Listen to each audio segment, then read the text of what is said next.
Hablamos de Venezuela, que va a ser investigada por violaciones a los derechos humanos. El capitán Costa Arévalo muere producto de las torturas de las cuales fue víctima durante su reclusión.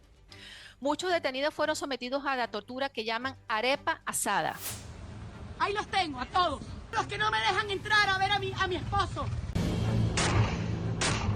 Nos están disparando con RPG, granadas, lanzagranadas, francotiradores. La tanqueta está lanzándose sobre los manifestantes de manera directa, a atropellar a los manifestantes. Granco Arteaga, un coronel venezolano de 43 años.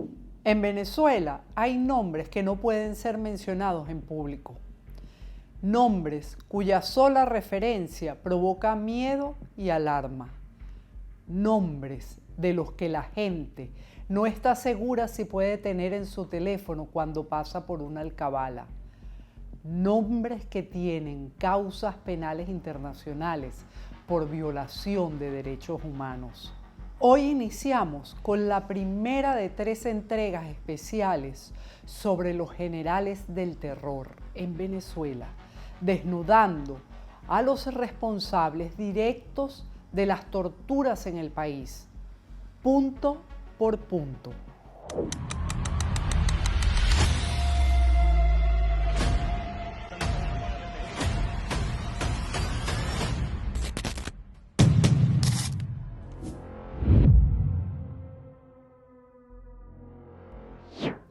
En Venezuela, la represión viste casi en su totalidad de verde oliva.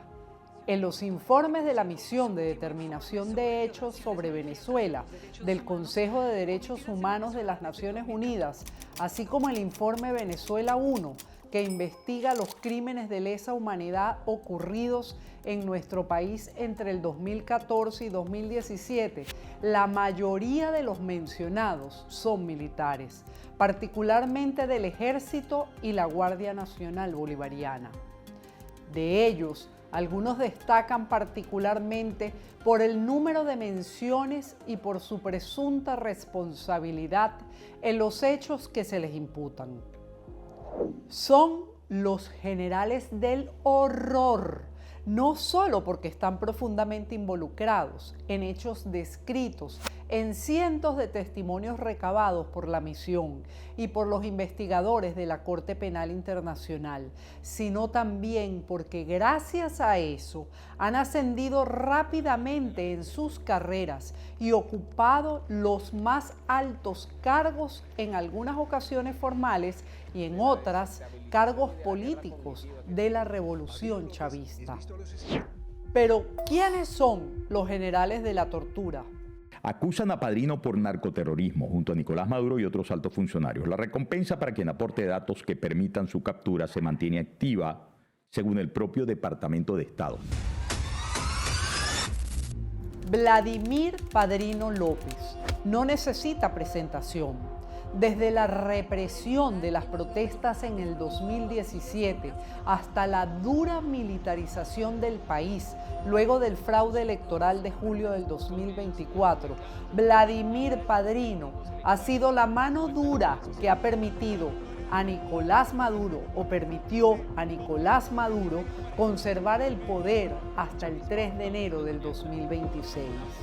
Aunque no se le conoce involucramiento en situaciones concretas, Padrino, tanto en los informes de la ONU como en el caso que cursa contra el gobierno de Maduro en la Corte Penal Internacional, está señalado por conocer los abusos que se dieron desde el 2014 y no impedirlos, bajo el concepto de responsabilidad de mando.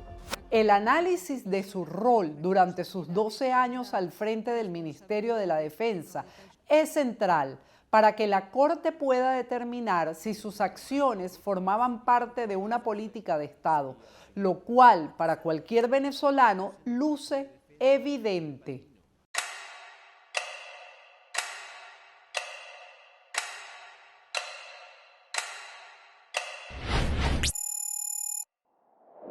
La extraña circunstancia en la que murió en 2018 el concejal Fernando Albán mientras estaba bajo custodia del Estado venezolano en la llamada tumba de la policía política fue mencionada en el informe de la Misión Independiente de la ONU para la Determinación de Hechos. El caso de la muerte de Fernando Albán, ocurrida en el 2018, mientras estaba en custodia del SEBIN, es una de las peores manchas del chavismo en su larguísimo historial de violaciones de derechos humanos. Este nuevo personaje como ministro de la Defensa, lo que ha traído aguas abajo dentro del cuerpo militar ha sido un rechazo. Mira, el rechazo está no solamente con González López, sino también estaba con Padrino, estaba con los Hernández Lares. Por cadena de mando, el responsable directo de este caso es Gustavo González López, un funcionario que ha estado en el chavismo desde sus comienzos, como operador de Diosdado Cabello primero y ahora como ministro de la Defensa y reemplazante de Vladimir Padrino. González López fue durante más de una década y en 2 oportunidades diferentes, separadas por un breve periodo, director del SEBIN, la macabra policía política venezolana. Ese breve periodo fue ocupado por Manuel Christopher Figuera, hoy disidente del chavismo, quien no tiene dudas sobre qué pasó el 8 de octubre del 2018. No, a él lo asesinaron. De hecho, hay unos funcionarios del SEBIN que están privados de libertad.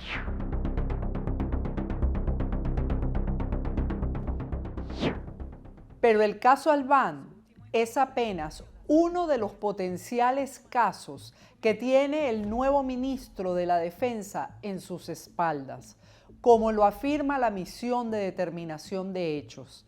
Entre sus responsabilidades están los malos tratos generalizados en el helicoide o la tortura blanca que por años se aplicó en la tumba, la infame prisión política ubicada en el piso 5 de la sede del SEBIN en Plaza Venezuela, de cuyo piso 10 cayó o cayeron a Fernando Albán. Loren Saleh, expreso político venezolano, recuerda muy bien ambos sitios. El helicoide es como el lado opuesto, es la tortura física, es lo criollo, es el golpe, es la corriente, es el bastón, es la madera. Yo, esposa del capitán de corbeta Rafael Acosta, denuncio el procedimiento ilegal que está haciendo la morgue de Bellomontes, donde va a ser entrega controlada del cuerpo de mi esposo, así como lo hicieron con Oscar Pérez.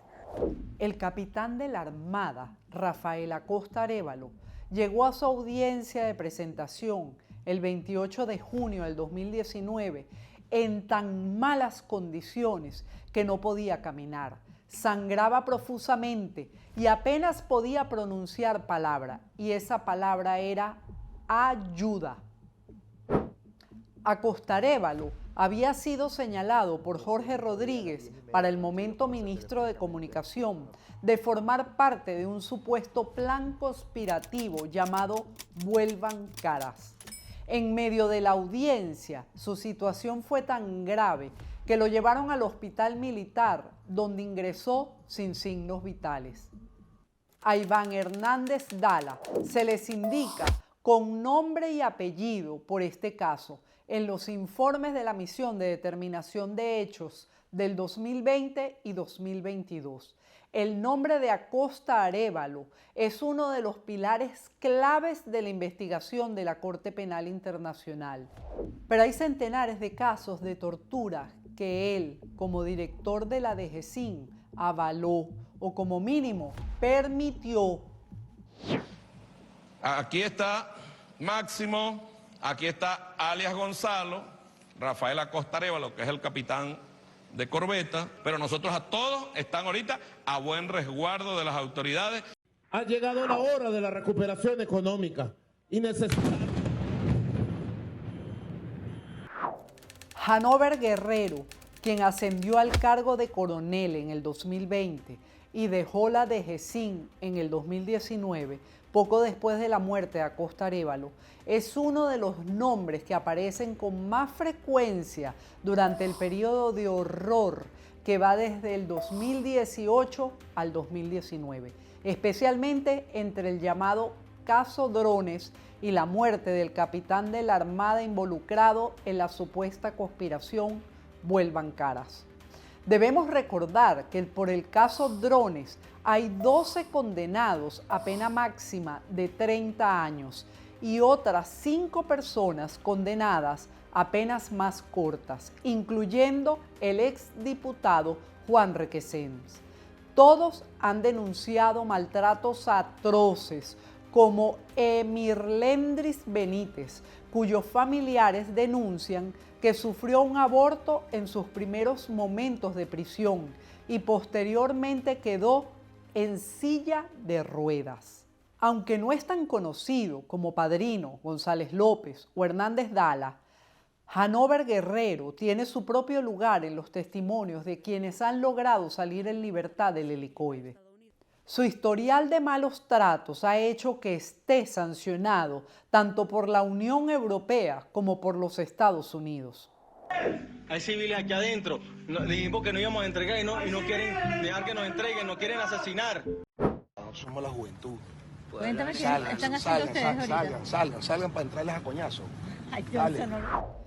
Ningún militar venezolano ha tenido en años recientes un ascenso tan fulgurante como el de Alexander Granco Arteaga.